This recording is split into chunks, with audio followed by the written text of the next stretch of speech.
three sources familiar with the thinking of Trump's inner circle, his legal and political teams are preparing for the possibility that the federal grand jury will vote on charges against the former president as early as tomorrow. That grand jury has been investigating Trump over efforts to overturn the 2020 election. We should note, none of the sources know any of direct notification from the DOJ the charges are coming tomorrow. But given Trump's target letter and reporting that the grand jury is scheduled to meet tomorrow, they are taking steps to prepare.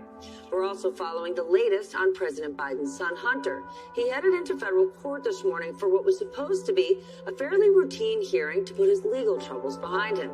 He was set to plead guilty to tax crimes as part of a deal with the government that would allow him to avoid prison. But that deal absolutely unraveled when the judge said not so fast. NBC's Ryan Nobles has all the details on what exactly happened in court. Hunter Biden entered a federal courthouse today hoping to bring to an end his legal problems. It did not turn out that way. Tonight, in a stunning move, a federal judge refusing to sign off on his controversial plea deal. Judge Mary Ellen Noriega, a Trump appointee, saying the agreement contained atypical provisions and she needed more information. Telling the lawyers, quote, "I am not in a position to accept or reject this plea agreement, so I'm going to defer it."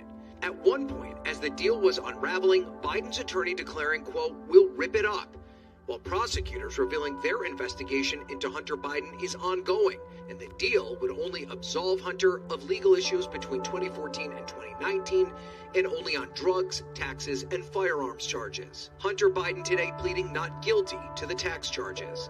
The delay in the case, a further political headache for the White House. This case was handled independently, as all of you know, by the Justice Department under the leadership of a prosecutor appointed by the former president, President Trump. The original plea agreement sparking outrage from Republicans, blasting it as a sweetheart deal for the president's son, which allowed him to avoid prison time. The Attorney General has said that U.S. Attorney David Weiss has full authority to bring whatever charges he wanted. But two IRS investigators turned whistleblowers recently told Congress that was not true. It appeared to me, based on what I experienced, that the U.S. Attorney in Delaware in our investigation was constantly hamstrung, limited, and marginalized by DOJ officials as well as other U.S. attorneys. Joe Biden's political opponents have kept the spotlight on his son's legal problems, and many House Republicans claimed the plea agreement was in fact a sweetheart deal. Today, House Speaker Kevin McCarthy suggested the judge was doing the right thing. There should be two justice systems in America, and hopefully today that's what's being done. Meanwhile, as everyone waits for Special Counsel Jack Smith's next steps, a key figure in the 2020 election investigation was seen today in Washington, D.C. This morning, former Trump Chief of Staff Mark Meadows was spotted near Capitol Hill. How are you? Have you testified before the grand jury? I don't talk about anything J6 related. Do you feel like it's appropriate, the investigation? Also tonight, we've learned Rudy Giuliani has conceded in a court filing that he made false statements accusing two Georgia 2020 election workers of fraud, i.e., he lied. Ruby Freeman and her daughter, Shay Moss, are suing Giuliani over those false claims. During the January 6th hearings, they both testified on how those claims completely shattered their lives. I've lost my reputation.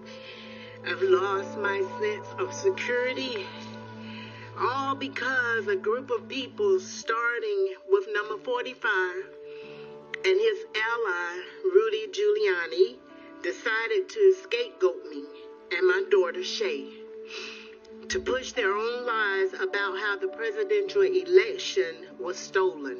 Don't do nothing anymore. I don't want to go anywhere. I second guess everything that I do. It's affecting my life in a major way. In every way.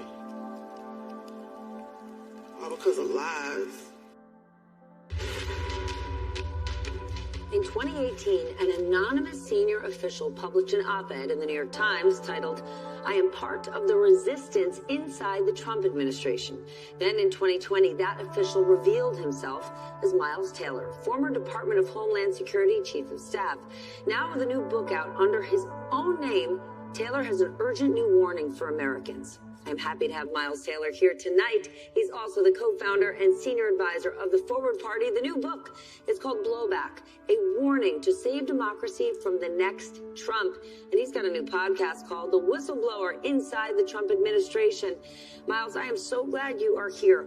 What do you want people to know most about a possible Trump second term? Well, Stephanie, I think what's important is in the first term, what Trump wanted to do ended up being very scattershot. And not to be too reductionist about it, it was a little bit like a cat with a ball of yarn when you walked into the Oval Office. Constantly distracted, not a lot of focus. He knew he wanted to take a wrecking ball to the government, but by no means did he have a clear agenda. What's worrying about a second term, and official after official that served in the Trump administration told me, is now the plans are systematic. There's been extensive effort over the past few years of his closest loyalists to lay the groundwork from day one for what they call a shock and awe blitz on the federal government. And that means a department by department effort to weaponize the powers of the government against the political opposition. This isn't how taxpayers imagine their departments are going to operate, as retributive tools for a single man's anger, but that's what they're planning for, and they're giving it the lightest veneer of legality and policy justification. But make no mistake, this is driven to satisfy one man's anger. Okay, you know this. Republicans know this. Former Trump officials know this. And in the book, you write about all sorts of Republicans who are privately disgusted by this man and his mission, but they don't say anything. What will it take for people to take a stand? Yeah. Real significant Republicans. I'm looking at you, Mitch McConnell. The silence is confounding, and I will concede that in some ways... Silence is a gift to Donald Trump. It's absolutely a gift, and it's what he depends on. And he's actually learned that, as my friend Alex Vindman told me, Miles, intimidation works. And that's what they've learned, is that this tool of intimidation allows him to keep total and complete command over the Republican Party. Donald Trump, make no mistake, has a Darth Vader-like chokehold of every senior Republican in the party, despite the fact that in private they fear him, in private they demean him, but they say nothing. Intimidated by a senior citizen who doesn't currently have a job, right, who's living in Florida and New Jersey, facing 2 indictments and a possible third. Why he's so scary? Well, he's scary because his dog whistle is actually really loud. When he tries to get his supporters to intimidate his opponents, they stand up to it. And, you know, my friend Adam Kinzinger did something I thought very smart last year. He released a long slew of the very nasty, very vile, and very threatening voicemails that he and his wife continue to get.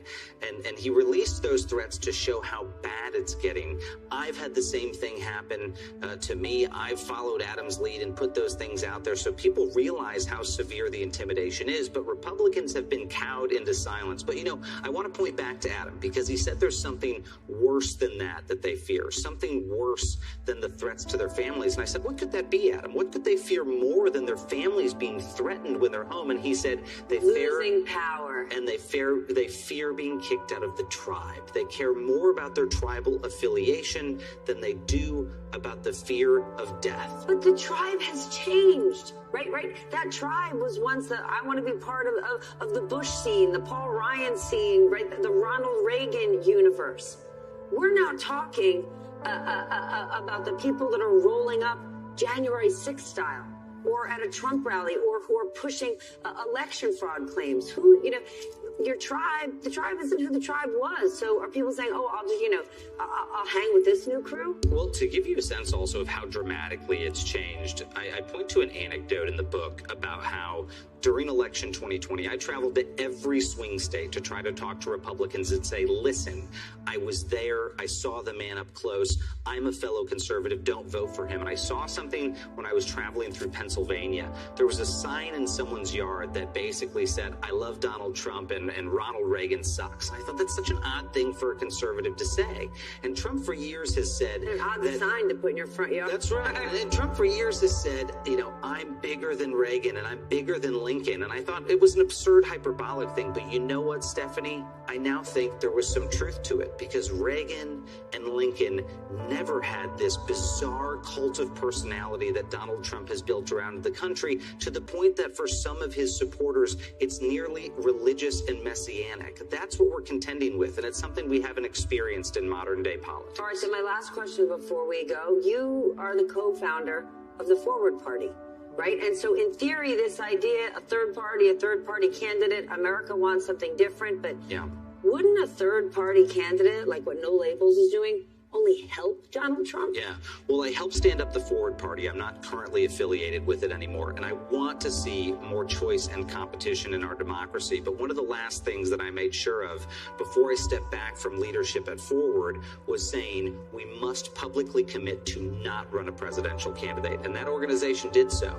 And I have grave fears about the No Labels folks potentially giving Donald Trump a fast path back to the White House. And Stephanie, my exhortation to them today publicly, as I've said to them privately, is I think before they do this, they need to go talk to the Biden White House and see if maybe they can work in coalition with the Democrats to save our country against the potential of autocracy. We're going to end on exhortation, because I will tell you, Miles Taylor may or may not have been your favorite interview tonight, but he definitely had the best vocabulary.